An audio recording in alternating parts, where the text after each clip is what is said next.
Douglas Bickford, 6/17/21. It's 6:27 a.m. here in Klamath Falls, Oregon. It's a month since I bought my house and paid for it cash uh, in Klamath Falls, Oregon. And I was blessed because I got out of a toxic relationship. And I was in a toxic relationship 4 years ago, over 4 years ago now, because I had no self-esteem, absolutely zip. And the reason for that was, and I'm 65, so I went my whole life up till about 8 months ago, having no self-esteem, self-love. That's what self-esteem is. And the reason I got in a toxic marriage, which was my fourth, and the reason I've been married 4 times, and the reason I've been relationship jumping my whole life, okay, up till 8 months ago, or probably 7 months ago, is because I had no self-esteem. And the reason for that is I was molested by my father as a child, along with 4 other sisters and 1 brother. That's what it did to me, okay, as a child. That it took, you don't have self-esteem when you're born naturally. It doesn't come to us when we're born. And we're not born bad like all the religions say. We're born with goodness, okay? Just like you're a little baby, so you're born with goodness, okay? And up until the point, 5, 6, 7 years, 8 years old, I don't know what the cutoff is, but you have that goodness in you, and it's God, Spirit. It's goodness if you don't believe in God, okay? You can be God, it can be goodness. But anyway, I had no self-esteem. Now I discovered in the last 8 months how to attain self-esteem, okay? Very quickly. It's self-esteem on steroids. That's what happens, okay? And the concept comes from a book called The Portable Therapist by a doctor of psychology, folks. She's a psychiatrist. She went to school between 8 and 10 years to get a doctorate in psychology. Her name's Susanna McMahon. She's nowhere to be found on the internet except for the books. She's written 5. One of her most important books, which is the only one I've read so far, is The Portable Therapist, and it's teaching how to attain self-esteem, self-love. And the main concept in her book, okay, that will teach you, just like I said, get you self-esteem, self-love, self-confidence is the same thing, on steroids. It's called mirror therapy. Look at yourself in the mirror and say, I love you. And say, I love my inner child. I'm going to nurture and take care of my inner child, because we all have an inner child, and it's all in the book. Now, you can get the book in a link in the description of this video. Cheap. It's like between $5 and $14, okay? And get the book, read it. And if you're in a toxic relationship right now, if you're in a dysfunctional relationship, family, if your family's dysfunctional, if you're married into a dysfunctional family, if your boyfriend and you're living with your boyfriend or girlfriend and you're in a dysfunctional, toxic relationship, get out, because it's not going to change. Get out and say that in the mirror. Get out any way, any shape, any way you can, because what's going to happen is the person who is torturing you, who you're in a toxic relationship with, is going to, they stop at nothing, okay? to control and manipulate and use and abuse you. Okay. They use emotional abuse, sexual abuse, physical abuse, and then they do the same thing to your animals or your children. And if you're in one of these relationships, it's way better to live by yourself and be alone than deal with an alcoholic, a drug addict, a narcissist, a codependent. But you can survive it if you do those two simple concepts that I just told you. Look in the mirror, say, I love you. Look in the mirror, say, I love my inner child. I'm going to take care of my inner child. And keep saying it. Don't tell anybody you're doing it. If you're in a toxic relationship with a partner that's abusing you, do not tell him, her, or him that you're doing it. Just get out and get away from it because it's never going to change. That's the world we live in. That's reality. Okay. But I am the absolute only one on the internet saying this. And I'm absolutely the only one on the internet that doesn't want something from you. Facebook, YouTube, it doesn't matter. TikTok, everybody's into their own little thing. But anyway, that's how you can do it. Now I'm going through the book, The Portable Therapist, chapter by chapter. I'm on chapter 81, and this one's called How to Fall Out of Love. So please like, share, and sub my channels that you find me on, because I have more than one YouTube channel. I'm trying to get the message out how simple it is to attain self-esteem, self-love. And you can contact Douglas Bickford at DouglasBickford753 at gmail.com. Okay, here we go. Chapter 81. This was actually the first chapter I read when I got out of my toxic relationship on November 1st, 2nd, 2020, and the day will go down in one of my life-changing moments. Because now because of that one simple concept of mirror therapy and saying those two things in the mirror, I am full of self-love, self-esteem. Okay? Now. And that's why I'm on YouTube teaching it, because nobody's teaching it. How can I fall in love? We have left a relationship, but we are still in love with our partner, or we have been rejected by someone we love. How do we get over this relationship? Most of us have experienced being in love with someone who does not love us. Most of us know what it is to be unable to have a relationship with the person we love. And she talks about we and us. Okay, so obviously she went through everything she's talking about here. So she was with somebody she didn't love, or didn't love her, okay, because of her low self-esteem. And I don't know when she got self-esteem. She taught herself because she's a psychiatrist. And that's what her doctorate is in. I don't know if she's still around or what. I don't even know if she's still alive. I think she wrote this book in the late 80s. We know how incredibly painful it is not to be able to love and be loved. We cannot believe that anyone else has ever felt so much pain and still survived. We cannot imagine what it will feel like to be out of this pain and stop loving the other person. You all know what I'm talking about.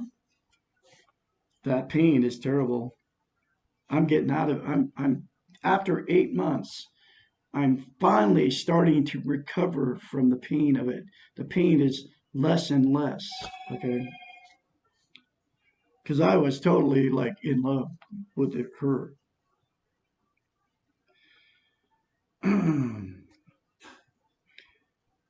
It is important to know that it's possible to fall out of love and that we do have some control over this process. While we cannot control our feelings, we can control our obsession with the other and can control our needs for the other. It is ironical that we often feel more pain leaving a dysfunctional and unhealthy relationships than we do leaving healthy ones. That is because unhealthy relationships are about needs rather than about real love. The more needs that we have for the other, and the more difficult it feels to give them up. We feel as if we are giving up a large part of ourselves rather than just the other person. This kind of relationship is called a symbiotic relationship because we cannot tell where we end and the other begins. It is as if we have been glued to the other person, and now that we are unglued, we no longer feel complete. Being out of this type of relationship is a blessing in disguise because now we will be forced to glue ourselves back together and perceive ourselves as separate from others, complete and whole and independent. We do not need to thwart this process by glomming on to the next person who comes along, or we will only be delaying our self unification and adding more pain to your life, to our lives. Now, I'm going to read that again because if you leave that dysfunctional relationship with whoever it might be, don't jump right back in. You got to get self esteem, self love before you can have a healthy relationship. Because what will happen is you'll jump right back in and the same thing will happen that just happened in that relationship. I've done it every time I've jumped into a relationship. It always ended up bad. 4 marriages, that was the way it was. I jumped right in. The first one, I jumped right in with another one, married her, like after, I don't know, a month. Like I was married within a month after divorcing the one I was with. Okay. And that thing was a freaking disaster. Okay. That lasted uh, like, it was like terrible. Okay. Because I couldn't be alone. I couldn't go through the pain. Okay. Of the breakup with my marriage, which I was married 16 years to this woman. Then I jumped into, after that one, it like, we were, we split up after like, we moved in together. We split up like after 2 weeks. And I lost my house because of this, my low self esteem. I had a house I was paying for in Klamath Falls, Oregon. I mean, if my payments were only $500 a month, I would have had it paid off in 2009 or something. It was on a 20-year contract, owner contract, out by the lake in Klamath Falls, Oregon. And I lost that house because of my low self esteem getting into that marriage. Because I couldn't be alone. Anyway, the woman lives in this town still. She works at Kingwa Restaurant as a bartender. I won't even go to see her because she's still in the same old mode she was in way back when. Okay. But anyway, because of her low self esteem. Anyway, so then my third marriage, I married her. It was like, I don't know, it was in 2 years after all that happened with the other one. I jumped right in and I was still talking to the other one that I was fighting with. We were married and I was fighting with her on the phone. And then I met this other one in she was a waitress at a truck stop here in Klamath Falls. I met her, and as soon as the divorce was done, I married her like, I don't know, that was the longest one I've ever waited. I married her like 5 months later or something. Well, I met her February of '97. I married her in November or like October maybe of '97, maybe September of '97 in Vegas. So whatever that is, 6 months, 5 months, I don't know. Anyway, that was my third marriage. And then I got another relationship after I was in a relationship, and so we lasted 10 years to 2008. Then I lasted with her, and then October of 2008, we got divorced, right, in Portland, Oregon. And, I, and then I was devastated. But I had already met a woman on the internet. Her name was Donna on Craig on I met her on YouTube because I was making conspiracy theory videos, right? All that big waste of time, right? 9/11, chemtrails, and all of it, the wars in Afghanistan and Iraq, and blah blah blah. I was involved in all that. And anyway, I met this woman named Donna, and we were together 7 years or something from 2008 all the way up to 2000, the end of 2016. Okay. I mean, but we were a long distance relationship. But that was like, we were fighting like crazy, even long distance, and we never even moved in together. Okay. She would call me names and I'd try to break up with her, couldn't break up with her. And then she threatened me and blah, blah, blah. Just went back and forth for quite a while, actually. And then 2016, I finally ended up breaking up with her long distance. I mean, like the end of December or something, 2016.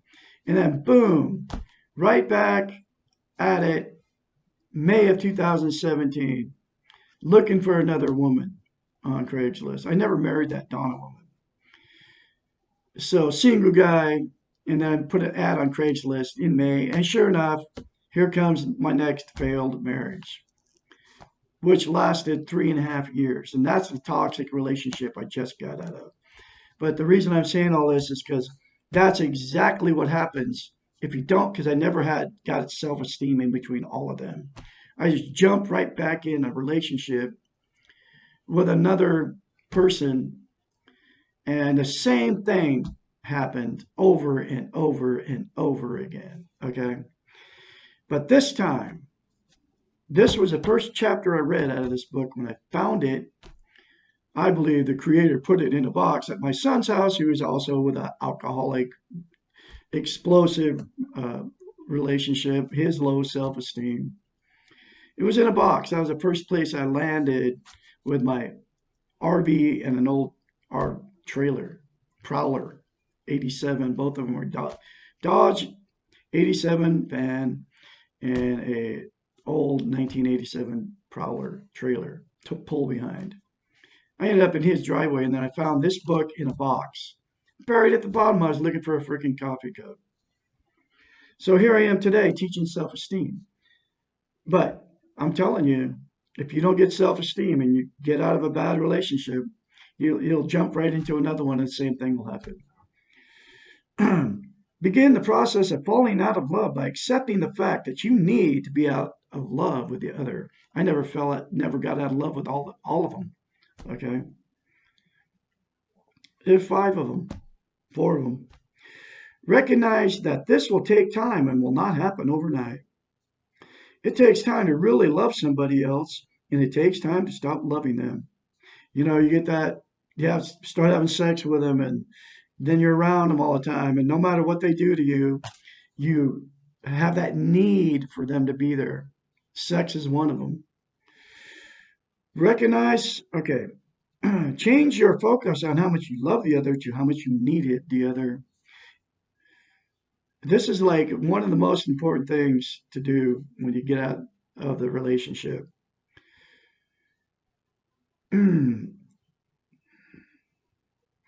If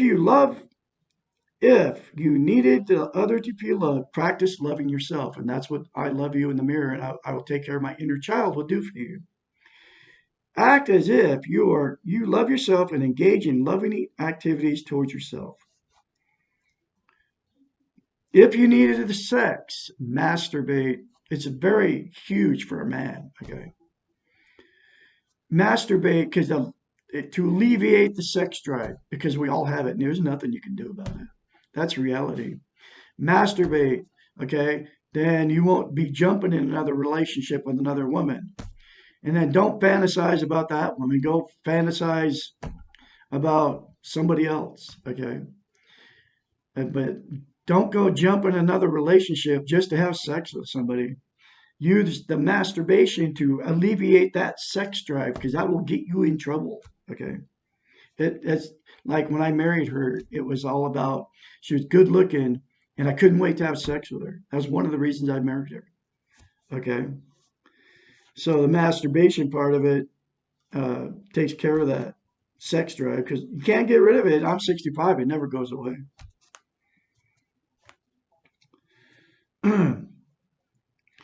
If you needed sex, masturbate and fantasize about others, not the loved one. If you needed, and this come from a woman, so she did the same thing. If you needed the touch, get a massage or a facial, or ask your friends and family for lots of hugs.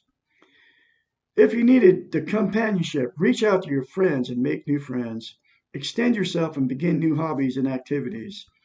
In the beginning, all of these things will feel like poor substitutes for the person you are missing, but over time they will compensate, and I'm proof of that. I play piano. I started working on my piano, guitar, and all that, and it started compensating for missing her. Allow yourself to grieve and give yourself permission to really grieve for a certain amount of time every day. Set aside a grieving hour and hurt like hell for that hour, and then force yourself to stop by getting involved in something else. Write letters that you'll never send, expressing your anger and sadness at your loss. I've been doing that in YouTube videos. Okay. I've been talking about her and all the stuff she did to me. In YouTube videos, she'll never watch the videos. So that's how I've been. This is my therapy. This is not only trying to help you, I'm also, it's my therapy to do this. Okay. Call a variety of people for support when you need it, but avoid using one or two people consistently for support and a shoulder to cry on. In this way, you will not abuse their friendship and not risk losing other important people in your life. I actually had nobody to call because I don't have a family. I barely have any friends. I don't have any friends, actually. I've never met a good close friend. I did have one way back when, but he died. And but I've survived it because I love myself now. I don't even need a relationship, even with other people. But I'm once you get self-esteem, you go out. I meet people all the time, and I'm excited to be around people now and talk to them, communicate with them. So I am actually making all kinds of friends here in Klamath Falls since I've been back. Know that today and tomorrow will be horrible, but next week will only be bad, and a month from now it will start to be better. And it does, actually. Pay attention to and value the moments that you're not in pain, because they will be there amongst all the painful ones. In this way, you will have less tendency to get stuck in the pain. Focus on anything positive that is happening to you. Sometimes we lose excess weight or need to sleep less or have more energy. And use these positives to work for you. You might as well be miserable and doing something rather than being miserable and doing nothing. And above all, do not mask the pain or deny it by engaging in destructive behaviors, drugs, alcohol. And this is very important. Never mask your pain because masked pain never leaves. Okay. Do not mask your pain or deny it by engaging in destructive behaviors, drugs, alcohol, sex, overeating, life-threatening risk. Masked pain or pain that is not dealt with does not leave. It hangs around until you're willing to face it. Deal with your pain and it will leave. Hide it and it will only produce more. I did it for 65 years. And it started out with me with sex abuse when I was a kid, baby, a little, child. Remember that you're function, so that's why you have to face your pain and go through it. I've been facing 8 months, or ever since I started reading this book, 7 months I've been dealing with facing the pain of my childhood, all the pain that I've received in my 65 years. Because I still receive pain. Pain will still come. And that's how you deal with it. You accept it as it comes. And because there'll always be pain. Life's full of pain. Life's full of fear, too. And you got to face your fears. You got to face your pain. Remember that you function before you fell in love and that you will function again after you fall out of love. It may help to reverse the falling in love process. Conceptualize falling in love with the person as walking up a set of stairs. When we fall in love, we tend to overlook or disregard the things we do not like about the other. It is as if each time we walk up a stair, we throw something we do not like over the railing, so that when we reach the top, being in love, we have thrown off all the negative traits and behaviors of the other. You know what I'm talking about. You, I mean, she had all kinds of red flags going in. This woman I married, no checking account, living with mom and dad at 56 years old. Uh,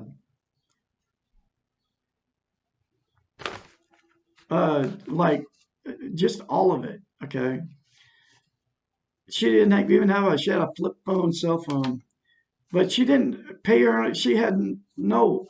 She didn't pay her own way. Her parents were. She said she paid rent and all this stuff, but she was never responsible for the bills. Her dad was always paying the bills. She had animals too. She had no business having animals. If you have animals and you can't take, I mean, she had big animals. I'm talking about a horse and a donkey and goats that need to be fed constantly, and hay is very expensive. But anyway, that's what she was. And she had a 2007, 6 GMC or something. It had been beat up, had a lot of miles on it. But, I mean, she didn't have her own way to make it, and she had no self-esteem, so she couldn't make it. Always had to live with mom and dad, and she's living with mom again right now. And because she never kept a job her whole life to have any kind of social security coming in, not enough to support you. I think she was going to get like $300 a month. Okay, when she retired at 62. So but anyway, that's all I've let go in love. You have to let go in love and all that stuff, which I've done. So now I'm teaching this self-esteem. This is how that's why I'm teaching how to fall out of love. Going through this book chapter by chapter. Okay. So you throw off all the bad, and then you marry him, and then you find out all the bad after you marry him, and it's too late.